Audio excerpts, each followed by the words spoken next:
Haris Rauf was an interesting one last year. We'd heard of him playing some club cricket in Tassie. I don't think they even told me that he was coming, but then I sort of met him and got explained that this is our new overseas player and he bowls fast. And the Hurricanes were close to signing him, but I think last minute we got him, and obviously his emergence into the Big Bash was something that we'll remember from last season, that's for sure. And obviously since then he's gone on to play for Pakistan too. He sort of came from nowhere and bowled so quick. He just kept to himself the first couple of days. He tried to do all of his talking in the nets, and he started getting in there and bowling at 150 clicks and trying to bowl blokes' heads. And Dave Hussey had to pull him aside and be like, mate, these are your teammates. Unfortunately, his first net session he was bowling against Dan Worrell, and unfortunately for Frankie, he got subjected to a few fast balls that probably didn't need to be directed at our bowlers. Yeah, I was a sacrificial lamb. Just go out there and see what he bowls.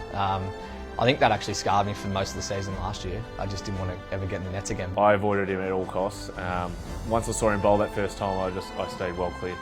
I would never face Haris Rauf in the nets. Absolutely no chance. Being captain of someone who's so highly skilled and talented, it can go both ways. Where sometimes he doesn't quite execute what you've told him to execute, and then he'll get a wicket with the ball that you tell him to execute the next ball, and he'll look at you and almost apologise. And he did that a few times.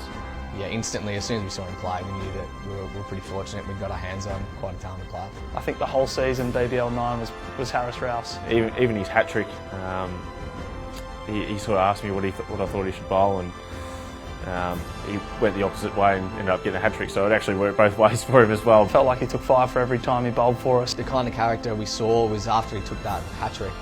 And he started celebrating. I think that's the true Haris Rauf. I think that was sort of when most of the group looked at each other and sort of thought we have something pretty special on our hands. For a guy like Dilbar, who was our Olo in Seas last year, he was really good at sort of bridging that language barrier. And at the start, it was hard work trying to get Haris to sort of open up, but he ended up being my translator at the end of the tournament. So that was, I suppose, how he opened up into the group. I think having the guys around him always sort of pumping him up and being there to celebrate his wickets, I think he absolutely loved that and was able to come out of his shell and be a real character around the group.